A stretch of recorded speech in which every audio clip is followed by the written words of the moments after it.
ಎಲ್ಲರೂ ಹೇಳ್ತಾರೆ ಕಾವಂದರು ಬರಬೇಕು ಅಂತಾದರೆ ದೊಡ್ಡ ರೀತಿಯ ಕಾರ್ಯಕ್ರಮಗಳಾಗಬೇಕು, ದೊಡ್ಡ ಸಭೆ ಸಮಾರಂಭಗಳಾಗಬೇಕು. ಏನೂ ಇಲ್ಲ. ಈ ದೇವಸ್ಥಾನಕ್ಕೆ ಅವರು ಒಬ್ಬ ಸಾಮಾನ್ಯ ಭಕ್ತನಾಗಿ ಸಡನ್ ನಮಗೆ ತಿಳಿಸಿ ಒಂದು ದಿವಸ ಬಂದರು ಇಲ್ಲಿಗೆ. ದೇವಸ್ಥಾನದ ಎಲ್ಲ ಕೆಲಸಗಳನ್ನು ನೋಡಿದರು, ನಮ್ಮ ಜೊತೆ ಕಾಲ ಕಳೆದರು. ಮತ್ತಷ್ಟು ಕ್ಷೇತ್ರಕ್ಕೆ ಇಲ್ಲ, ಈ ಕ್ಷೇತ್ರದಲ್ಲಿ ಕೆಲಸವನ್ನು ಊರವರು ನೀವು ತುಂಬ ಚೆನ್ನಾಗಿ ಮಾಡ್ತಾ ಇದ್ದೀರಾ, ಇನ್ನಷ್ಟು ನನ್ನ ಸಹಾಯ ಇರಲಿ ಅಂತ ಕೊಟ್ಟರು. ನೀವು ಪ್ರತಿಯೊಂದು ಗ್ರಾಮದಲ್ಲಿರುವಂತಹ ದೇವಸ್ಥಾನಗಳನ್ನು ಬೆಳೀತಾ ಹೋದರೆ ಸುಮಾರು 14,000 ದೇವಸ್ಥಾನಗಳಿಗೆ ಕಾವಂದರು ಪ್ರಸಾದ ರೂಪದಲ್ಲಿ ರಾಜ್ಯಾದ್ಯಂತ ಅವರು ಸಹಾಯವನ್ನು ಮಾಡಿದ್ದಾರೆ. ಪರಮಪೂಜ್ಯ ಕಾವಂದರು ಅವರು ಸೂರ್ಯನ ಹಾಗೆ ನಮ್ಮ ದೃಷ್ಟಿಯಲ್ಲಿ. ಮೋಡಗಳು ಬರ್ಬೋದು, ಆದರೆ ಸೂರ್ಯ ಹೇಳೋದು ಅಜರಾಮರ, ಬೆಳಕು ಬೇಕೇ. ಸರ್, ಇವಾಗ ಪ್ರತಿಭಟನೆ ಮಾಡೋದು ಹೇಳೋದು ಒಂದೇ, ನಮ್ಮ ಹತ್ರ ಸಾಕ್ಷಿ ಇದೆ, ಸಾಕ್ಷಿ ಇಲ್ಲದೆ ನಾವು ಮಾತಾಡ್ತಾ ಇಲ್ಲ. ನಾನೊಬ್ಬ ನ್ಯಾಯವಾದಿಯಾಗಿ ಮತ್ತೊಬ್ಬ ಸಾರ್ವಜನಿಕನಾಗಿ ಸಾಕ್ಷಿ ಇದ್ದದ್ದನ್ನು ನ್ಯಾಯಾಂಗಕ್ಕೆ ಅಥವಾ ಸಂಬಂಧಪಟ್ಟಂತಹ ಇಲಾಖೆಗೆ ಕೊಟ್ಟು ಬಿಟ್ರೆ ಈ ಸಮಸ್ಯೆಗಳೇ ಬಗೆಹರಿತದಲ್ಲ ಅಲ್ವಾ? ಇಷ್ಟೆಲ್ಲ ಬೇಕಾ? ಅಲ್ಲಿ ಧರ್ಮಸ್ಥಳ ಚಲುವಂತ ಹೊರಟಂತಹ ಅಭಿಯಾನ ಇಲ್ಲಿಗೆ ಬರುವಾಗ ಅವರು ದೇವರಿಗೆ ನಮಸ್ಕಾರ ಮಾಡಿ ಅನ್ನಪ್ರಸಾದವನ್ನು ಸ್ವೀಕರಿಸಿ ಬಹಳ ಪ್ರೀತಿಯಿಂದ ಅವರ ಮನೆಗೆ ಹೋಗ್ತಾರೆ ಹೇಳುವಂಥದ್ದು ನನ್ನ ಒಂದು ಅಭಿಪ್ರಾಯ. ಹಿಂದೂ ಸಮಾಜ ಯಾಕೆ ಸುಮ್ಮನಿದೆ? ಯಾಕೆ ಉಗ್ರವಾಗಿ ಒಂದು ಪ್ರತಿರೋಧ ಯಾಕೆ ತೋರಿಸ್ತಾ ಇಲ್ಲ? ಹಿಂದೂ ಧರ್ಮೀಯರಿಗೆ ನಮ್ಗೆಲ್ಲರಿಗೂ ಕೂಡ ಒಂದು ಸಮಸ್ಯೆ ಇದೆ.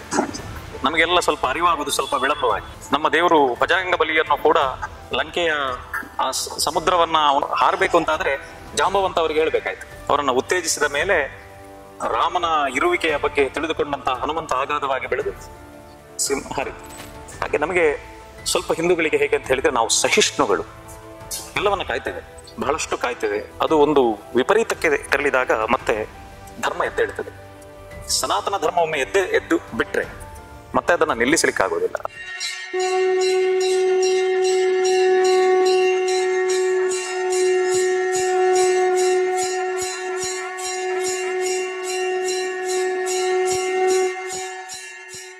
ನಾವು ಕೊಲ್ಲಿ ದುರ್ಗಾದೇವಿ ದೇವಸ್ಥಾನದಲ್ಲಿದ್ದೇವೆ. ಈ ದೇವಸ್ಥಾನ ನಮ್ಮ ಬೆಳ್ತಂಗಡಿ ತಾಲೂಕಿನಲ್ಲಿ ಶ್ರೀ ಕ್ಷೇತ್ರ ಧರ್ಮಸ್ಥಳದಷ್ಟೇ ಪುರಾತನವಾದಂಥ ದೇವಸ್ಥಾನ. ಈ ದೇವಸ್ಥಾನಕ್ಕೂ ಜೈನ ಬಂಧುಗಳಿಗೂ ಒಂದು ಅವಿನಾಭಾವ ಸಂಬಂಧ ಇದೆ. ನಮಗೆಲ್ಲರಿಗೂ ಗೊತ್ತಿದೆ, ಅವಿಭಜಿತ ದಕ್ಷಿಣ ಕನ್ನಡ ಜಿಲ್ಲೆಯಲ್ಲಿ ಬಂಗರಸರು ಆಡಿದಂತಹ ಒಂದು ಬಂಗಾಡಿ ಸೀಮೆ ಅಂತಿದ್ದರೆ ಅದು ಈ ಪ್ರದೇಶಕ್ಕೆ ಸೀಮಿತಗೊಂಡದ್ದು. ಇಲ್ಲಿ ಹತ್ತಿರದಲ್ಲಿ ಬಂಗಾಡಿ ಅರಮನೆ ಇದೆ. ಬಂಗರಸನ ಕಾಲದಲ್ಲಿ ಆಳ್ವಿಕೆಯ ಸಂದರ್ಭದಲ್ಲಿ ಈ ದೇವಸ್ಥಾನ ರಚನೆ ಆಗಿದೆ. ಒಟ್ಟಿನಲ್ಲಿ ಇಲ್ಲಿ ತುಳುನಾಡಿನಲ್ಲಿ ಜೈನ ಧರ್ಮ, ಹಲವಷ್ಟು ಪುರಾತನವಾದಂತಹ ಬ್ರಾಹ್ಮಣ ಮನೆತನಗಳು, ಬಹಳಷ್ಟು ಮನೆತನಗಳು ಅವಿನಾಭಾವ ಸಂಬಂಧದೊಂದಿಗೆ ಕ್ಷೇತ್ರಗಳಲ್ಲಿ ದೇವಸ್ಥಾನದ ಆಡಳಿತ ಮಾಡಿಕೊಂಡು ದೇವಸ್ಥಾನವನ್ನು ರಚನೆ ಮಾಡಿಕೊಂಡದನ್ನು ಕಂಡು ಬಂದಿದ್ದೇವೆ. ಹಾಗಾಗಿ ಈ ಕ್ಷೇತ್ರಕ್ಕೂ ಕೂಡ ಕಾವಂದರು ವಿಶೇಷ ಒಲವನ್ನು ತೋರಿಸಿದವರು. ದೇವಸ್ಥಾನವನ್ನು ಕಳೆದ ವರ್ಷ, 1 ವರ್ಷದ ಹಿಂದೆ ನಾವು ಊರವರೆಲ್ಲರೂ ಸೇರಿ ಜೀರ್ಣೋದ್ಧಾರವನ್ನು ಮಾಡುವಂತಹ ಸಂಕಲ್ಪವನ್ನು ಮಾಡಿ ಈ ಭವ್ಯವಾದಂತಹ ದೇವಸ್ಥಾನದ ಪುನರ್ರಚನೆಯನ್ನು ಕಳೆದ ವರ್ಷ ನಾವು ಸಂಪೂರ್ಣಗೊಳಿಸಿದ್ದೆವು. ದೇವಸ್ಥಾನ ಹಿಂದೆ ಇದೆ ನಮ್ಮದು. ಈ ದೇವಸ್ಥಾನದ ರಚನೆಗೂ ಕೂಡ ನಾವು ಪರಮಪೂಜ್ಯ ಕಾವಂದರಲ್ಲಿ ಹೋಗಿ ನಮ್ಮ ಮನವಿಯನ್ನು ಕೊಟ್ಟಾಗ ಈ ದೇವಸ್ಥಾನಕ್ಕೂ ಅವರಿಗೂ ಯಾವುದೇ ರೀತಿಯ ಸಂಬಂಧಗಳಿಲ್ಲ. ಆದರೆ ಇಲ್ಲಿರುವಂತಹ ಹಲವಷ್ಟು ಜನ ನಾವು ಶ್ರೀ ಕ್ಷೇತ್ರದೊಟ್ಟಿಗೆ ಒಳ್ಳೆಯ ಸಂಬಂಧವನ್ನು ಇಟ್ಟುಕೊಂಡದ್ದರಿಂದ, ಕ್ಷೇತ್ರದ ಬಗ್ಗೆ ಅಭಿಮಾನವನ್ನು ಇಟ್ಟುಕೊಂಡದ್ದರಿಂದ ಒಂದು ಹಿಂದೂ ಧಾರ್ಮಿಕ ಶ್ರದ್ಧಾ ಕೇಂದ್ರ ಉಳಿಬೇಕು ಮತ್ತು ಪುರಾತನವಾದಂತಹ ಒಂದು ಧಾರ್ಮಿಕ ಕೇಂದ್ರ ಉಳಿಬೇಕು ಹೇಳುವಂತಹ ಸಂಕಲ್ಪ ಕಾವಂದರಲ್ಲಿ ಯಾವತ್ತೂ ಇರ್ತದೆ, ಅದು ತುಡಿತಾ ಇದೆ. ಆದ್ದರಿಂದಲೇ ನಾವು ಈ ವಿಶೇಷವಾದಂಥ ನಮ್ಮ ಕಾರ್ಯಕ್ರಮದ ಜೀರ್ಣೋದ್ಧಾರದ ಬಗ್ಗೆ ನಾವು ಅವರ ಹತ್ರ ಅರುಹಿದಾಗ ಈ ದೇವಸ್ಥಾನಕ್ಕೆ ದೊಡ್ಡ ಮೊತ್ತದ ಸಹಾಯಧನವನ್ನು ಅವರು ನೀಡಿದ್ದಾರೆ. ಇಲ್ಲಿ ಆ ಸಂದರ್ಭದಲ್ಲಿ ಯಾರೂ ಕೂಡ ದೊಡ್ಡ ಮಟ್ಟದಲ್ಲಿ ಜೈನ ಧರ್ಮೀಯರು ಈ ಜೀರ್ಣೋದ್ಧಾರದ ಕಾರ್ಯಕ್ರಮದಲ್ಲಿ ತೊಡಗಿಸಿಕೊಂಡವರು ಇರಲಿಲ್ಲ. ನಾವು ಎಲ್ಲ ಧರ್ಮೀಯರು ಇಲ್ಲಿ ಸೇರಿಕೊಂಡಿದ್ದೆವು, ಎಲ್ಲ ಜಾತಿಯವರು ಇದ್ದೆವು. ನಾವು ಬ್ರಾಹ್ಮಣರಿದ್ದರು, ಗೌಡರು ಇದ್ದರು, ಪೂಜಾರಿಗಳಿದ್ದರು, ಗೌಡ ಸಾರಸ್ವತರು ಇದ್ದರು, ಎಲ್ಲರೂ ಇದ್ದರು. ನಾವು ಎಲ್ಲರೂ ಒಟ್ಟಿಗೆ ಸೇರಿ ಈ ಕಾರ್ಯಕ್ರಮವನ್ನು ಮಾಡಿದ್ದೇವೆ.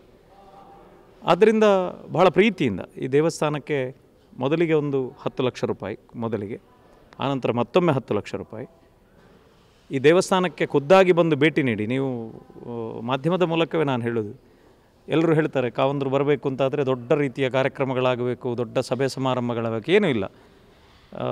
ಈ ಕಾರ್ಯಕ್ರಮದಲ್ಲಿ ಈ ದೇವಸ್ಥಾನಕ್ಕೆ ಅವರು ಒಬ್ಬ ಸಾಮಾನ್ಯ ಭಕ್ತನಾಗಿ ಸಡನ್ ನಮಗೆ ತಿಳಿಸಿ ಒಂದು ದಿವಸ ಬಂದರು ಇಲ್ಲಿಗೆ. ಬಂದು ಇಡೀ ಕ್ಷೇತ್ರವನ್ನು ಬಂದರು, ದೇವಸ್ಥಾನದ ಎಲ್ಲ ಕೆಲಸಗಳನ್ನು ನೋಡಿದರು, ನಮ್ಮ ಜೊತೆ ಕಾಲ ಕಳೆದರು. ಬಹಳಷ್ಟು ವಿಶೇಷವಾಗಿ ಅಲ್ಲಿಯೇ ಹೋಗಿ ಪಕ್ಕದಲ್ಲಿರುವಂಥ ಸಭಾಭವನದಲ್ಲಿ ಕೂತ್ಕೊಂಡು, ಆ ಹೊತ್ತಿಗೆ ನಮ್ಮಲ್ಲಿ ಯಾರಿಗೂ ಸಂಪರ್ಕ ಇರಲಿಲ್ಲ. ಒಂದು 50-100 ಜನ ಶ್ರಮಿಕರು ನಾವು ಕೆಲಸ ಮಾಡ್ತಿದ್ದೇವೆ, ಎಲ್ಲರನ್ನು ಸೇರಿಸಿದರು, ಅಲ್ಲಿ ಕೂತ್ಕೊಂಡಿದ್ದರು, ಮಾತಾಡಿದರು.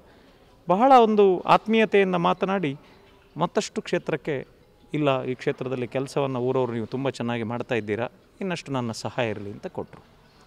ಆನಂತರ ಬ್ರಹ್ಮಕಲಶ ಬಂತು. ಬ್ರಹ್ಮಕಲಶದಲ್ಲಿ ನಮ್ಮ ಕೊಲ್ಲಿ ಕ್ಷೇತ್ರ ಒಂದು ಇತಿಹಾಸವನ್ನು ನಿರ್ಮಿಸಿದೆ. ಇಲ್ಲಿ 9 ದಿವಸ ನಾವು ಬ್ರಹ್ಮಕಲಶದ ಕಾರ್ಯಕ್ರಮ ಆಗಿತ್ತು. ಆ ಕಾರ್ಯಕ್ರಮದಲ್ಲಿ ಲಕ್ಷಾಂತರ ಜನ ಬಂದು ಇಲ್ಲಿ ಅನ್ನಪ್ರಸಾದವನ್ನು ಸ್ವೀಕರಿಸಿದ್ದಾರೆ. ಕೊನೆಯ ಒಂದು ದಿವಸ 26 ಕ್ವಿಂಟಾಲ್ ಅಕ್ಕಿಯನ್ನು ನಾವು ವಿತರಣೆ ಮಾಡಿದ್ದೇವೆ, ಬೇಯಿಸಿ ಒಂದೇ ದಿನದಲ್ಲಿ. ಆ ಕಾರ್ಯಕ್ರಮಕ್ಕೆ ಇಷ್ಟು ದೊಡ್ಡ ಸಂಖ್ಯೆಯಲ್ಲಿ ಭಕ್ತರು ಬರುವಾಗ, ನಾವು ಆಲೋಚನೆ ಮಾಡದಿದ್ದಾಗ, ನಮಗೆಲ್ಲರಿಗೂ ಕೂಡ ತಕ್ಷಣ ಒಂದು ಆಪದ್ಬಂಧವನಾಗಿ ಕಂಡುಬರುವಂತಹ ಒಂದು ಕ್ಷೇತ್ರ ಇದ್ದರೆ ಧರ್ಮಸ್ಥಳ. ಯಾಕೆ ಹೇಳಿದರೆ, ಧರ್ಮಸ್ಥಳದಲ್ಲಿ 26 ಕ್ವಿಂಟಾಲ್ ಬೇಯುವಂಥದ್ದು ನಿತ್ಯವೂ ಬೇಯ್ತದೆ. ಆಗ ಅದನ್ನು ಅವರು ಗಮನಿಸಿದಾಗ, ಇಷ್ಟು ಪುರಾತನ, ಇದು ಕೂಡ ಪ್ರಸಿದ್ಧಿಗೆ ಬರುವಂಥ ಕ್ಷೇತ್ರ ಹೇಳಿದಾಗ, ದೊಡ್ಡ ಮಟ್ಟದಲ್ಲಿ ಅಕ್ಕಿಯಾಗಲಿ, ತರಕಾರಿ ಆಗಲಿ, ಸಹಾಯಧನಗಳಾಗಲಿ ದೊಡ್ಡ ಮೊತ್ತದಲ್ಲಿ ಒದಗಿಸಿಕೊಟ್ಟರು. ಹಾಗಾಗಿ ಇವತ್ತು ನಮಗೆ ಸಂತೋಷದ ದಿನ. ಇವತ್ತು ನಿಜವಾಗಿ ಆದರೂ ನಾಳೆಯ ದಿನ ಇಲ್ಲಿ ದೇವಸ್ಥಾನದಲ್ಲಿ ಪ್ರತಿಷ್ಠಾ ವರ್ಧಂತಿ 1 ವರ್ಷ ಆಗ್ತದೆ, ತಂತ್ರಿಗಳ ಆಗಮನ ಆಗಿದೆ. ಹಾಗೆ ನಾವೆಲ್ಲರೂ ಸೇರಿದ್ದೇವೆ. ಭಾಳ ನಮಗೆ ಹೆಮ್ಮೆ ಇದೆ. ಯಾಕೆಂತ ಹೇಳಿದರೆ, ಶ್ರೀ ಕ್ಷೇತ್ರ ಧರ್ಮಸ್ಥಳದ ಸಹಯೋಗದಿಂದ, ಸಹಕಾರದಿಂದ, ಮಾರ್ಗದರ್ಶನದಿಂದ ಇವತ್ತು ನಮ್ಮ ಈ ಕ್ಷೇತ್ರ ಬೆಳಗಿದೆ. ನಿನ್ನೆಯ ದಿನ ನಮ್ಮ ಎಲ್ಲ ಸಮಿತಿಯ ಸದಸ್ಯರು ಮತ್ತೊಮ್ಮೆ ಜಾತ್ರೆಯ ಮಹೋತ್ಸವದ ಬಗ್ಗೆ ಹೋಗಿ ಆಮಂತ್ರಣವನ್ನು ಕೊಟ್ಟು ಅವರಿಗೆ ಒಂದು ಮನವಿಯನ್ನು ಕೊಟ್ಟಿದ್ದೇವೆ. ಭಾಳ ಪ್ರೀತಿಯಿಂದ ಸ್ಪಂದಿಸಿದ್ದಾರೆ. ಇಲ್ಲ, ನಮ್ಮ ಸಹಕಾರ ಇದೆ, ಕ್ಷೇತ್ರದಿಂದ ಬೇಕಾದಷ್ಟು ಸಹಾಯವನ್ನು ಮಾಡ್ತೇವೆ ಹೇಳುವಂಥ ಭರವಸೆಯನ್ನು ಕೂಡ ಕೊಟ್ಟಿದ್ದಾರೆ. ಇದನ್ನು ಯಾಕೆ ಹೇಳ್ತೇನೆ ಅಂತ ಹೇಳಿದರೆ, ಇದು ಒಂದು ದೇವಸ್ಥಾನ. ಇಲ್ಲಿ ಪಕ್ಕದಲ್ಲೇ ಕೂಡಬಿಟ್ಟು ಸದಾಶಿವ ದೇವಸ್ಥಾನ ಅಂತಿದೆ. ಆ ದೇವಸ್ಥಾನದ ಬ್ರಹ್ಮಕಲಶ ಕೆಲವು ವರ್ಷಗಳ ಹಿಂದೆ ಆಗಿದೆ. ಅಲ್ಲಿಗೆ ಒಂದು 10 ಲಕ್ಷ ರೂಪಾಯಿಯನ್ನು ಒದಗಿಸಿದ್ದಾರೆ. ಸ್ವಲ್ಪ ಹಿಂದುಗಡೆ, ನಾವು ಸ್ವಲ್ಪ ಮುಂದೆಗಡೆ ಹೋದರೆ ಭದ್ರಕಾಳಿ ದೇವಸ್ಥಾನ ಇದೆ. ಅಲ್ಲಿಂದ ಸ್ವಲ್ಪ ನಾವು ಮುಂದೆ ಹೋದರೆ ನಡದಲ್ಲಿ ಚಂದ್ಕೂರು ದುರ್ಗಾಪರಮೇಶ್ವರಿ ದೇವಸ್ಥಾನ ಇದೆ. ನೀವು ಪ್ರತಿಯೊಂದು ಗ್ರಾಮದಲ್ಲಿರುವಂತಹ ದೇವಸ್ಥಾನಗಳನ್ನು ಬೆಳೀತಾ ಹೋದರೆ ಸುಮಾರು 14,000 ದೇವಸ್ಥಾನಗಳಿಗೆ ಕಾವಂದರು ಪ್ರಸಾದ ರೂಪದಲ್ಲಿ ರಾಜ್ಯಾದ್ಯಂತ ಅವರು ಸಹಾಯವನ್ನು ಮಾಡಿದ್ದಾರೆ. ಇದು ಒಂದು ಅಂಗ. ಇನ್ನೊಂದು ಧರ್ಮೋತ್ಥಾನ ಟ್ರಸ್ಟ್ ಅಂತ ಇದೆ ಅವರದ್ದು. ಆ ಧರ್ಮೋತ್ಥಾನ ಟ್ರಸ್ಟ್ನಲ್ಲಿ ಅವರು ಏನು ಮಾಡ್ತಾ ಇದ್ದಾರೆ ಅಂತ ಹೇಳಿದರೆ, ಎಷ್ಟೋ ಪುರಾತನ ದೇವಸ್ಥಾನಗಳನ್ನು ರಿಸ್ಟೋರ್ ಮಾಡ್ತಾ ಇದ್ದಾರೆ. ಅಂದರೆ ಅದರಲ್ಲಿ ಜೀರ್ಣೋದ್ಧಾರ ಮಾಡೋದಲ್ಲ, ಅದನ್ನು ರಿಸ್ಟೋರೇಷನ್ ಕೆಲಸ ಆಗ್ತಾಯಿದೆ. ಹೌದು, ಪಾಳುಬಿದ್ದ ದೇವಸ್ಥಾನಗಳನ್ನು ರಿಸ್ಟೋರೇಷನ್ ಕೆಲಸ ಆಗ್ತದೆ. ಹೀಗೆ ಹಿಂದೂ ಸನಾತನ ಧರ್ಮೀಯರ ಶುದ್ಧ ಕೇಂದ್ರಗಳನ್ನು ಇವತ್ತು ಪುನರುತ್ಥಾನ ಮಾಡುವಲ್ಲಿ ಶ್ರೀ ಕ್ಷೇತ್ರ ಧರ್ಮಸ್ಥಳದ ಕೊಡುಗೆ ದೊಡ್ಡದಿದೆ. ಅದಕ್ಕೆ ನಾವು ಎಲ್ಲರೂ ಕೂಡ ಎಷ್ಟು ಅಭಿನಂದನೆಯನ್ನು ಸಲ್ಲಿಸಿದರೂ, ಕಾವಂದರಿಗೆ ಗೌರವವನ್ನು ಸಲ್ಲಿಸಿದರೂ ಕಮ್ಮಿ. ಇವತ್ತು ನಾವು ತುಂಬ ಸಂತೋಷದಿಂದ ಹೇಳ್ತೇವೆ. ಕೊಲ್ಲಿ ದುರ್ಗಾದೇವಿ ದೇವಸ್ಥಾನದ ಮಾಜಿ ಆಡಳಿತದಾರರಾದಂಥ ವ್ಯವಸ್ಥೆಯವರವರಿದ್ದಾರೆ. ದೇವಸ್ಥಾನದಲ್ಲಿ ತುಂಬ ತೊಡಗಿಸಿಕೊಂಡಂತಹ ವಿನಯಚಂದ್ರ ಅಂತ ಹೇಳುವವರಿದ್ದಾರೆ. ಕೇಶವ ಪಡ್ಕೆಯವರಿದ್ದಾರೆ. ಈಗಿನ ಆಡಳಿತ ಮಂಡಳಿಯ ಅಧ್ಯಕ್ಷರಾಗಿರುವಂಥ ದಾಸಪ್ಪ ಗೌಡರಿದ್ದಾರೆ. ಸತೀಶ್ ಕಾಮತರಿದ್ದಾರೆ. ಕೃಷ್ಣಪ್ಪ ಪೂಜಾರಿ ಅವರಿದ್ದಾರೆ. ನಮಗೆಲ್ಲರಿಗೂ ಅಭಿಮಾನ ಇದೆ.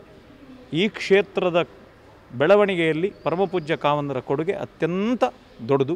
ಅದಕ್ಕೆ ನಾವೆಲ್ಲರೂ ಕೂಡ ಎಷ್ಟು ನಮನಗಳನ್ನು ಸಲ್ಲಿಸಿದರೂ ಕಮ್ಮಿ. ಊರವರು ಎಲ್ಲರೂ ಸೇರಿ ನಮ್ಮಲ್ಲಿ ಬಹಳ ಪ್ರೀತಿಯಿಂದ ಅವರನ್ನು ನಾವು ಸ್ಮರಿಸಿಕೊಳ್ತೇವೆ. ಆದ್ದರಿಂದಲೇ ನಾವು ಪ್ರತಿ ವರ್ಷವೂ ಕೂಡ ಆಮಂತ್ರಣ ಪತ್ರದಲ್ಲಿ ಅವರ ಮಾರ್ಗದರ್ಶನದಲ್ಲಿ ಈ ಕಾರ್ಯಕ್ರಮಗಳಾಗುವುದು ಅಂತ ಹೇಳೋದನ್ನು ನಾವು ಪ್ರತಿಯೊಬ್ಬರೂ ಕೂಡ ವಾಡಿಕೆಯಂತೆ ಇಲ್ಲಿ ರೂಪಿಸಿಕೊಂಡಿದ್ದೇವೆ. ನಾವು ಅದನ್ನು ಅಳವಡಿಸ್ತೇವೆ. ಹಾಗಾಗಿ ಖಂಡಿತವಾಗಿಯೂ ನಮ್ಮ ಕಾವಂದರ ಬಗ್ಗೆ ನಮಗೆ ಹೆಮ್ಮೆ ಇದೆ. ದೇವರಲ್ಲಿ ನಾವು ಪ್ರಾರ್ಥನೆ ಮಾಡೋದಿಷ್ಟೇ, ದುರ್ಗಾದೇವಿ, ದುರ್ಗಾ ಪರಮೇಶ್ವರಿ ತಾಯಿಯ ಸನ್ನಿಧಾನದಲ್ಲಿ ನಾವು ಪ್ರಾರ್ಥನೆ ಮಾಡೋದಿಷ್ಟೇ, ಕಷ್ಟದ ದಿನಗಳಲ್ಲಿ ಎಲ್ಲವನ್ನ ಎದುರಿಸುವಂತಹ ಶಕ್ತಿಯನ್ನು ಭಗವಂತ ಪೂಜ್ಯ ಕಾವಂದರಿಗೆ ಕೊಡಲಿ. ನಮಗೆ ಅವರಿಗೆ ನೋವಾಗೋದು ಅಂತ ಹೇಳಿದರೆ ನಮಗೆ ನೋವಾದ ಹಾಗೆ, ನಮಗೆ ನೋವನ್ನು ನಾವು ಅನುಭವಿಸ್ತಾ ಇದ್ದೇವೆ. ದೇವರಲ್ಲಿ ನಾವು ಪ್ರಾರ್ಥನೆ ಮಾಡೋದಿಷ್ಟೇ, ಈ ಕಷ್ಟದ ಕಾಲ, ಈ ಕಾರ್ಮೋಡ ಆದಷ್ಟು ಬೇಗ ತಿಳಿಗೊಳ್ಳಿ. ಪರಮಪೂಜ್ಯ ಕಾವಂದರು ಅವರು ಸೂರ್ಯನ ಹಾಗೆ ನಮ್ಮ ದೃಷ್ಟಿಯಲ್ಲಿ. ಮೋಡಗಳು ಬರ್ಬೋದು, ಆದರೆ ಸೂರ್ಯ ಹೇಳುವುದು ಅಜರಾಮರ, ಬೆಳಕು ಬೇಕೇ, ಸ್ವಲ್ಪ ಕವಿಬೋದು ಅಷ್ಟೇ. ತಾತ್ಕಾಲಿಕವಾಗಿ ಕಪ್ಪಾಯಿತು ಅಂತ ಅನ್ನಿಸ್ಬೋದು, ಆದರೆ ಸೂರ್ಯ ಬೆಳಗುತ್ತಾನೆ ಇರ್ತಾನೆ. ಆದ್ದರಿಂದ ನಾವೆಲ್ಲರೂ ಕೂಡ ನಮ್ಮ ಮನಸ್ಸಿನಲ್ಲಿ ನಮ್ಮ ಗೌರವ ಹೇಗಿದೆ ಅಂತ ಹೇಳಿದರೆ ಪರಮಪೂಜ್ಯ ಕಾವಂದರು ಅವರು ಸೂರ್ಯನ ಹಾಗೆ ಅವರು ಬೆಳಗ್ತಾ ಇದ್ದಾರೆ, ಬೆಳಗ್ತಲೇ ಇರಬೇಕು, ಸದಾಕಾಲ ಸುಖವಾಗಿರಬೇಕು, ದೇವರು ಅವರಿಗೆ ಆಯುರಾರೋಗ್ಯ ಭಾಗ್ಯವನ್ನು ಕೊಟ್ಟು ರಕ್ಷಿಸಬೇಕು ಅಂತ ಹೇಳುವಂಥದ್ದು ನಮ್ಮೆಲ್ಲರ ಪ್ರಾರ್ಥನೆ. ತಾಯಿಯಲ್ಲಿ ನಾವು ಅದನ್ನೇ ಪ್ರಾರ್ಥಿಸಿಕೊಳ್ಳೋದು. ಸರ್, ತಾವು ಮಾತಾಡಬೇಕಾದ್ರೆ ಹೇಳಿದ್ರಿ ರಾಜ್ಯಾದ್ಯಂತ 14,000 ದೇವಸ್ಥಾನಗಳನ್ನ ಜೀರ್ಣೋದ್ಧಾರ ಮಾಡಿದ್ದಾರೆ ಅಂತ ಕಾವಂದ್ರ ಒಂದು ಮಾರ್ಗದರ್ಶನದಲ್ಲಿ. ಇವಾಗ ಅದೇ ಒಂದು ವಿಚಾರ ಇಟ್ಕೊಂಡು ಜೈನರು ಆಡಳಿತ ನಡೆಸ್ತಾ ಇದ್ದಾರೆ ಹಿಂದೂ ದೇವಾಲಯನ, ಇದು ದೇವಾಲಯ ಹಿಂದೂಗಳಿಗೇ ಸೇರ್ಬೇಕು ಅಂತ ಹೇಳಿ ಒಂದಿಷ್ಟು ಜನ ಹೊರಗಡೆಯಿಂದ ಹೇಳ್ತಾ ಇದ್ದಾರೆ. ತಾವೇನ್ ಹೇಳ್ತೀರಿ ಸರ್ ಇದಕ್ಕೆ? ಜೈನರು ಹಿಂದೂ ಅಲ್ಲ ಅಂತ ಹೇಳಿದ್ರೆ ತಪ್ಪಲ್ಲ. ಹಿಂದೂಗಳ ಭಾಗವೇ ಜೈನರು, ನಾವು ಅದನ್ನು ಒಪ್ಪಿಕೊಳ್ಳಬೇಕು. ಯಾಕೆಂತ ಹೇಳಿದ್ರೆ ಈ ರೀತಿಯ ಒಂದು ಭಿನ್ನಮತವನ್ನ ಹಿಂದೂ ಸಮಾಜದಲ್ಲಿ ಸೃಷ್ಟಿಸುವುದಷ್ಟು ಒಳ್ಳೆಯದಲ್ಲ ಅಂತ ನನ್ನ ಅಭಿಪ್ರಾಯ. ಕಾವಂದರು ಜೈನ ಧರ್ಮಕ್ಕೆ ಸೇರಿರುವವರು ಇರ್ಬೋದು, ಆದರೆ ಭಗವಂತ ಈಶ್ವರನನ್ನ ಅವರು ಪ್ರತಿನಿತ್ಯ ಆರಾಧಿಸುವಂತ ಒಬ್ಬ ಶ್ರೇಷ್ಠ ಹಿಂದೂ ಅಂತ ಹೇಳಲಿಕ್ಕೆ ನಾವು ಹೆಮ್ಮೆ ಪಡ್ತೇವೆ ಅಲ್ವಾ. ನಮ್ಮ ಸನಾತನ ಧರ್ಮ ಎಷ್ಟು ವಿಶಾಲವಾದದ್ದು ಅಂತ ಹೇಳಿದ್ರೆ, ನಮ್ಮ ನಂಬಿಕೆಗಳನ್ನ, ನಮ್ಮ ದೇವರನ್ನ ಯಾರು ಒಪ್ತಾರೋ, ನಮ್ಮ ದೇವರನ್ನ ಯಾರು ಪೂಜಿಸ್ತಾರೋ ಅವರನ್ನೆಲ್ಲರನ್ನೂ ಕೂಡ ನಾವು ಹಿಂದೂ ಅಂತ ಹೇಳಿ ಪರಿಗಣಿಸ್ತೇವೆ, ನಾವು ಗೌರವಿಸ್ತೇವೆ. ಹಿಂದೂ ಧರ್ಮ ಅಂತ ಹೇಳುವಂಥದ್ದು ಅದು ಬದುಕುವಂತಹ ಕಲೆ. 4 ಜನ ಹೇಗೆ ಬದುಕಿಕೊಡಬೇಕು ಅಂತ ಹೇಳುವುದನ್ನ 4 ಜನಕ್ಕೆ ತಿಳಿಯಪಡಿಸುವಂತಹ ಒಂದು ಬದುಕುವಂತಹ ಕಲೆ ಇದ್ರೆ ಅದು ಸನಾತನ ಧರ್ಮ, ಹಿಂದೂ ಧರ್ಮ. ಅದರಿಂದ ನನ್ನ ಅಭಿಪ್ರಾಯದಲ್ಲಿ ಅವರು ಹಿಂದುವೇ ಆಗಿದ್ದು ಬಹಳ ಪ್ರೀತಿಯಿಂದ ನಮ್ಮೆಲ್ಲರ ಆರಾಧ್ಯ ದೈವನಾದಂತಹ ಶಿವನನ್ನ ಪೂಜಿಸುವಂತಹ ಒಬ್ಬ ಅಪ್ಪಟ ಶಿವಭಕ್ತ ಅವರು. ಅದರಿಂದ ಇದರಲ್ಲಿ ಆ ಪ್ರಶ್ನೆ ಉದ್ಭವಿಸುವುದಿಲ್ಲ ಅಂತ. ಅದು ಜೈನರ ದೇವಸ್ಥಾನ, ಇದು ಹೀಗೆ ಹಾಗೆ, ಅದು ಬರುವುದೇ ಇಲ್ಲ. ಯಾಕೆಂತ ಹೇಳಿದ್ರೆ ಬಹಳ ಪ್ರೀತಿಯಿಂದ ಪ್ರತಿನಿತ್ಯ ಮಂಜುನಾಥ ಸ್ವಾಮಿಯನ್ನ ಮನಸ್ಸಿನಲ್ಲಿ, ಹೃದಯದಲ್ಲಿ, ಸರ್ವಸ್ವದಲ್ಲಿ ಸದಾಕಾಲ ಸ್ಮರಿಸಿಕೊಳ್ಳುವವರು ಪೂಜ್ಯ ಕಾವಂದರು. ಆದ್ರಿಂದಲೇ ಅವರ ದಿನಚರಿ ಪ್ರಾರಂಭ ಆಗೋದೇ ಶಿವನ ದರ್ಶನದಿಂದ.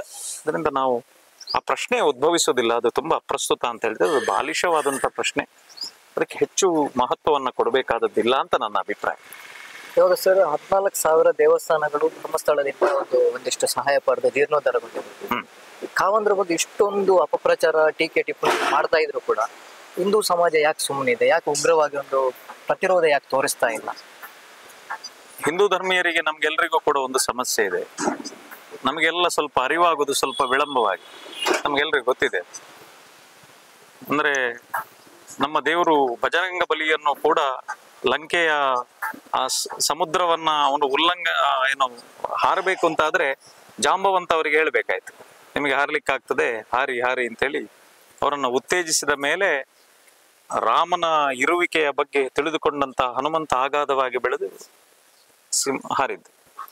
ಹಾಗೆ ನಮಗೆ ಸ್ವಲ್ಪ ಹಿಂದೂಗಳಿಗೆ ಹೇಗೆ ಅಂತ ಹೇಳಿದ್ರೆ ನಾವು ಸಹಿಷ್ಣುಗಳು, ಎಲ್ಲವನ್ನ ಕಾಯ್ತೇವೆ, ಬಹಳಷ್ಟು ಕಾಯ್ತೇವೆ. ಅಂದ್ರೆ ಬಹಳಷ್ಟು ನೋಡ್ತೇವೆ.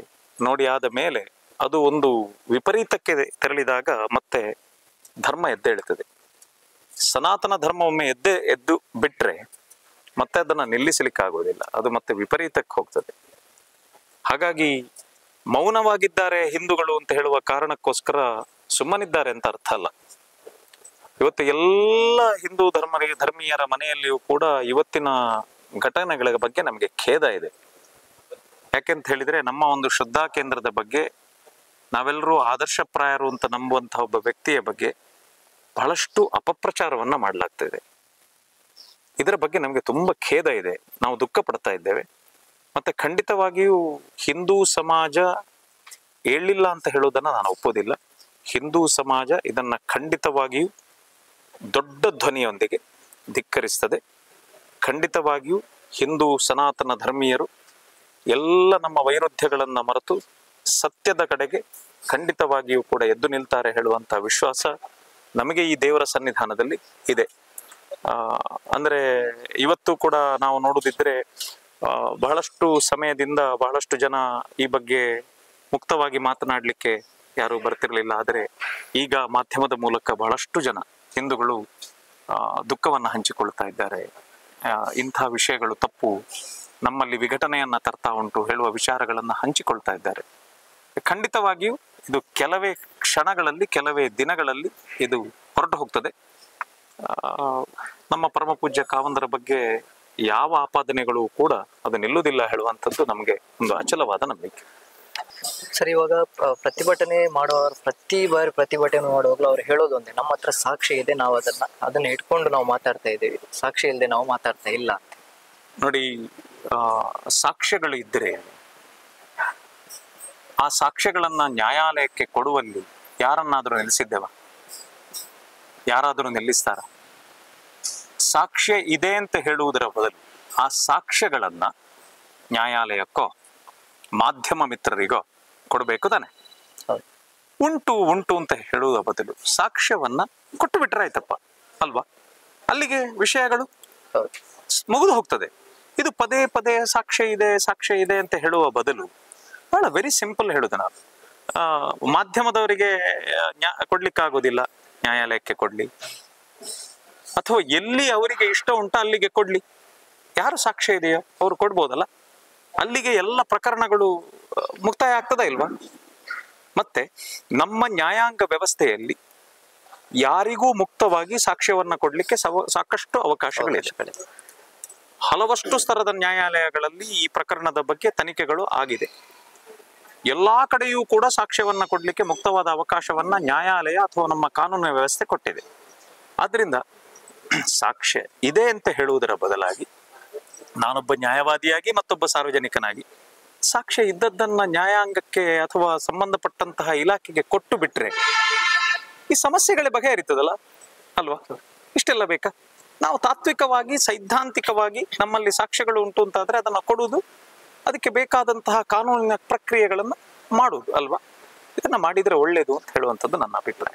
ಸರ್, ಇವಾಗ ಧರ್ಮಸ್ಥಳದ ಒಂದು ಏನು ಯೋಜನೆ ಇದೆ ಸಂಘ, ಅದರಲ್ಲಿ ಒಂದು 45,000 ಜನ ಕೆಲಸ ಮಾಡ್ತಾ ಇದ್ದಾರೆ over all Karnataka. In case ಏನಾದ್ರು ಈ ಘಟನೆಯಿಂದ ಈ ಯೋಜನೆ ಏನಾದ್ರು ರದ್ದಾಗಿ ಕಾವಂದ್ರೆ ಏನಾದ್ರು ಮನಸ್ಸು ಮಾಡಿ ರದ್ದು ಮಾಡ್ತೀನಿ ಅಂತ ಹೇಳಿ ಅವಾಗ ಏನಾಗ್ಬೋದು? ನೋಡಿ, ನಮಗೊಂದು ವಿಶ್ವಾಸ ಉಂಟು, ಕಾವಂದರು ಪ್ರಥಮವಾಗಿ ಈ ಯೋಜನೆಯನ್ನ ರದ್ದು ಮಾಡೋದಿಲ್ಲ ನೇರ. ಯಾಕೆ ಅಂತ ಹೇಳಿದ್ರೆ ಈ ವ್ಯವಸ್ಥೆಯನ್ನ ತಂದದ್ದೇ ಗ್ರಾಮೀಣ ಅಭಿವೃದ್ಧಿಯನ್ನ ಮಾಡ್ಲಿಕ್ಕೆ. ಖಂಡಿತವಾಗಿಯೂ ಕಾವಂದರ ಯೋಜನೆಯನ್ನ ರದ್ದು ಮಾಡ್ಲಿಕ್ಕೆ ಹೋಗೋದಿಲ್ಲ, ಅದು ಆಗೋದೂ ಇಲ್ಲ. ಅದು ಒಂದು ಭಾಗ. ಆದ್ರೆ ಒಂದು ನಾವು ತಿಳ್ಕೊಳ್ಬೇಕು, ಇವತ್ತು ಅದರಲ್ಲಿ ನಡೆಯುವಂತಹ ಕಾರ್ಯಚಟುವಟಿಕೆಗಳು ಒಂದು ಭಾಗ. ಆದ್ರೆ ನೀವು ಈಗಾಗಲೇ ಹೇಳಿದ ಹಾಗೆ ಸುಮಾರು 45,000 ಜನ ಅಲ್ಲಿ ಉದ್ಯೋಗವನ್ನ ಹೊಂದಿದ್ದಾರೆ ಅಂತ ಹೇಳಿದ್ರೆ ಆ 45,000 ಜನರನ್ನ ನಂಬಿಕೊಂಡು ಒಂದು ಕುಟುಂಬ ಬದುಕ್ತಾ ಇದೆ. ನಾಳೆ ನಾವೊಂದು ಯೋಚನೆ ಮಾಡಬೇಕು, ಅಂತಹ ಒಂದು ವ್ಯವಸ್ಥೆ ಇಲ್ಲದೆ ಇದ್ರೆ ಅಥವಾ ನಾಳೆ ಅದು ಮುಚ್ಚಿದರೆ ಅಷ್ಟು ಜನ ಎಲ್ಲಿಗೆ ಬರಬೇಕು? ಅವರ ಬದುಕಿನ ಆಲೋಚನೆಗಳೇನು? ಇದನ್ನ ನಾವು ಯೋಚಿಸ್ಬೇಕು ಅಲ್ವಾ? ಯಾಕೆ ಹೇಳಿದ್ರೆ ಈಗಿನ ಕಾಲದಲ್ಲಿ ಉದ್ಯೋಗ ಕೊಡುವವರು ಕಡಿಮೆ, ಉದ್ಯೋಗದಿಂದ ತೆಗೆಯುವವರೇ ಜಾಸ್ತಿ.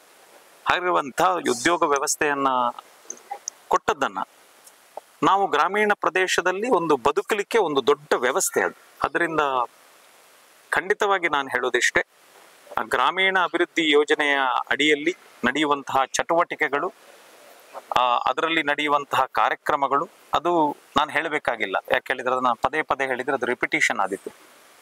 ಕೆರೆಯ ಪುನರುಜ್ಜೀವನಗಳಾಗಬಹುದು, ಅಥವಾ ನೀರಿನ ವ್ಯವಸ್ಥೆಗಳಾಗಬಹುದು, ಅಥವಾ ಶ್ರಮದಾನಗಳಾಗಬಹುದು, ಅಥವಾ ಸೆಲ್ಫ್ ಹೆಲ್ಪ್ ಗ್ರೂಪ್ಗಳಾಗಬಹುದು, ಅಥವಾ ಫೈನಾನ್ಸಿಂಗ್ ವ್ಯವಸ್ಥೆಗಳಾಗಬಹುದು, ಅಥವಾ ಪರಿಸರ ರಕ್ಷಣೆ ವ್ಯವಸ್ಥೆಗಳಾಗಿರ್ಬೋದು, ಅಥವಾ ಭಜನಾ ಕಮ್ಮಟಗಳಾಗಿರ್ಬೋದು. ಯಾವ ವಿಷಯವನ್ನು ತೆಕ್ಕೊಳ್ಳಿ, ಧಾರ್ಮಿಕವಾಗಿ, ಶೈಕ್ಷಣಿಕವಾಗಿ, ಆರ್ಥಿಕವಾಗಿ, ಸಾಮಾಜಿಕವಾಗಿ ಎಲ್ಲಾ ಕಡೆಯಿಂದಲೂ ಬಲಿಷ್ಠ ಗ್ರಾಮೀಣ ಪ್ರದೇಶವನ್ನ ನಿರ್ಮಿಸುವತ್ತ ಗ್ರಾಮೀಣಾಭಿವೃದ್ಧಿ ತನ್ನದೇ ಚಟುವಟಿಕೆಯನ್ನ ಮಾಡ್ತಾ ಇದೆ. ಅದು ಒಂದು ಕಡೆ. ಆದರೆ ಬಹಳ ಮುಖ್ಯವಾಗಿ ನಮ್ಮ ಗ್ರಾಮೀಣದ ಯುವಕರಿಗೆ, ಯುವತಿಯರಿಗೆ ಒಂದು ಉದ್ಯೋಗ ಭದ್ರತೆಯನ್ನ ಆ ಒಂದು ಯೋಜನೆ ಕೊಟ್ಟಿದೆ ಹೇಳುವಂಥದ್ದು ನನ್ನ ಅಭಿಪ್ರಾಯ. ಆದ್ರಿಂದ ಖಂಡಿತವಾಗಿಯೂ ಗ್ರಾಮೀಣಾಭಿವೃದ್ಧಿ ಯೋಜನೆ ಅದು ರದ್ದಾಗುವುದಿಲ್ಲ, ಅದು ಆಗುವಂತ ಸಾಧ್ಯತೆಗಳಿಲ್ಲ. ಯಾಕೆಂತ ಹೇಳಿದ್ರೆ ಅದು ವಿಸ್ತಾರವಾಗಿ ಬೆಳೆದಿರುವಂತಹ ಸಂಸ್ಥೆಗಳು ವಿಸ್ತಾರವಾಗಿ ಬೆಳೆದದ್ದಾಗ ಅದಕ್ಕೆ ಈ ರೀತಿಯ ಟೀಕೆ ಟಿಪ್ಪಣಿಗಳು ಬರ್ತದೆ. ಆದ್ರೆ ಸಂಸ್ಥೆ ಅದನ್ನ ಸಮರ್ಥವಾಗಿ ಎದುರಿಸ್ತದೆ. ಯಾಕೆ ಹೇಳಿದ್ರೆ ಅದರಲ್ಲಿ ಅದರದ್ದೇ ಆದಂತಹ ವ್ಯವಸ್ಥೆಗಳಿದೆ, ಅದಕ್ಕೆ ಅದರದ್ದೇ ಆದಂತಹ ಡೈರೆಕ್ಟರ್ಸ್ ಇದ್ದಾರೆ, ಅದರದ್ದೇ ಆದಂತಹ ಟೀಮ್ ಇದೆ, ಅದಕ್ಕೆ ಅದರದ್ದೇ ಆದಂತಹ ಎಲ್ಲ ಸದಸ್ಯರಿದ್ದಾರೆ. ಅವರು ಅದನ್ನ ಸಮರ್ಥವಾಗಿ ಎದುರಿಸ್ತಾರೆ ಹೇಳುವಂಥದ್ದು ನನ್ನ ನಂಬಿಕೆ. ಸರ್, ಇವಾಗ ಬೆಂಗಳೂರಿನಲ್ಲಿ ಇತ್ತೀಚೆಗೆ ಒಂದು ಸಭೆ ನಡೆಯುತ್ತೆ ಸರ್. ಹ್ಮ್. ಈ ಹೋರಾಟಗಾರರ ಒಂದು ಪೂರ್ವಭಾವಿ ಸಭೆ ನಡೆಯುತ್ತೆ. ಧರ್ಮಸ್ಥಳ ಚಲೋ ಮಾಡ್ತೀವಿ, ದೇವಸ್ಥಾನಕ್ಕೆ ಮುತ್ತಿಗೆ ಹಾಕ್ತೀವಿ ಅಂತ ಹೇಳಿ. ಇದಕ್ಕೆ ಸ್ಥಳೀಯರಾಗಿ ತಾವೆಲ್ಲ ಸಿದ್ಧ ಇದ್ದೀರಾ, ಅಥವಾ ಇದಕ್ಕೆ ಏನಾದ್ರು ಪ್ರತಿರೋಧ ಮಾಡುವಂಥದ್ದು ಏನಾದ್ರು ಇದೆಯಾ, ಹೇಗೆ ಸರ್? ನಮಗೊಂದು ಅಭಿಪ್ರಾಯ ಇದೆ, ನನ್ನ ಅಭಿಪ್ರಾಯ, ಇದು ನನ್ನ ವೈಯಕ್ತಿಕ ಅಭಿಪ್ರಾಯ. ಅಲ್ಲಿ ಧರ್ಮಸ್ಥಳ ಚಲೋ ಅಂತ ಹೊರಟಂತಹ ಅಭಿಯಾನ ಇಲ್ಲಿಗೆ ಬರುವಾಗ ಅವರು ದೇವರಿಗೆ ನಮಸ್ಕಾರ ಮಾಡಿ ಅನ್ನಪ್ರಸಾದವನ್ನ ಸ್ವೀಕರಿಸಿ ಬಹಳ ಪ್ರೀತಿಯಿಂದ ಅವರ ಮನೆಗೆ ಹೋಗ್ತಾರೆ ಹೇಳುವಂಥದ್ದು ನನ್ನ ಒಂದು ಅಭಿಪ್ರಾಯ. ಯಾಕೆ ಹೇಳಿದರೆ, ನಾವೊಂದು ಕ್ಷೇತ್ರಕ್ಕೆ ಬಂದಾಗ ಎಷ್ಟು ಸಿಟ್ಟಿದ್ರೂ ಕೂಡ ಶಿವ ಅಂದ್ರೆ ಏನು, ಆನಂದ ಅಂತ ಲೆಕ್ಕ. ಶಿವ ಅಂದ್ರೆ ಏನು, ಅಗಾಧ ಅಂತ ಲೆಕ್ಕ. ನಾವು ಬರುವಂಥದ್ದು ಆ ಮಂಜುನಾಥ ಸ್ವಾಮಿಯನ್ನ ದರ್ಶನ ಮಾಡಲಿಕ್ಕೆ. ಮಂಜುನಾಥ ಸ್ವಾಮಿಯ ಬಾಗಿಲುಗಳು ಸರ್ವರಿಗೂ ಕೂಡ ತೆರೆದಿರ್ತದೆ. ಈ ದೇವಸ್ಥಾನದಲ್ಲಿ ಯಾರು ಬಂದು ಪ್ರಾರ್ಥನೆಯನ್ನ ಮಾಡ್ಲಿಕ್ಕೆ ಏನು ತೊಂದರೆ ಇಲ್ಲ. ಕಾವಂದ್ರು ಯಾವತ್ತೂ ಬೇಡ ಹೇಳೋದಿಲ್ಲ, ಎಲ್ಲರೂ ಬರ್ಬೋದು. ನನಗಂತೂ ವಿಶ್ವಾಸ ಇದೆ, ಅಲ್ಲಿಂದ ಹೊರಟ್ರೆ ಇದು ಪಾದಯಾತ್ರೆಯಾಗಿ ಬದಲಾವಣೆಗೊಂಡು ಇಲ್ಲಿ ಶಿವನ ಸನ್ನಿಧಾನಕ್ಕೆ ಬಂದಾಗ ಅದು ಭಕ್ತರಾಗಿ ಅವರು ಸೇರಿ ಬಹಳ ಸುಂದರವಾಗಿ ನಮ್ಮ ಅನ್ನಛತ್ರದಲ್ಲಿ ಪ್ರಸಾದ ಭೋಜನವನ್ನ ಮಾಡಿ ಅವರೆಲ್ಲರೂ ಕೂಡ ಸುಖ ಶಾಂತಿಯಿಂದ ಅವರ ಮನೆಗೆ ಹೋಗ್ತಾರೆ. ಖಂಡಿತವಾಗಿ ನಾವು ಆ ಶಕ್ತಿಯಲ್ಲಿ ನಂಬಿಕೆ ಇಟ್ಕೊಳ್ಳಿ. ಟಿವಿ ವಿಕ್ರಮ, ದೇಶ ನಿಮ್ಮ ಕೈಯಲ್ಲಿ. ವಿಕ್ರಮದ ಕಾರ್ಯಕ್ರಮಗಳನ್ನು ನಿರಂತರವಾಗಿ ವೀಕ್ಷಿಸಲು ಸಬ್ಸ್ಕ್ರೈಬ್ ಮಾಡಿ, ಬೆಲ್ ಐಕನ್ ಒತ್ತಿ.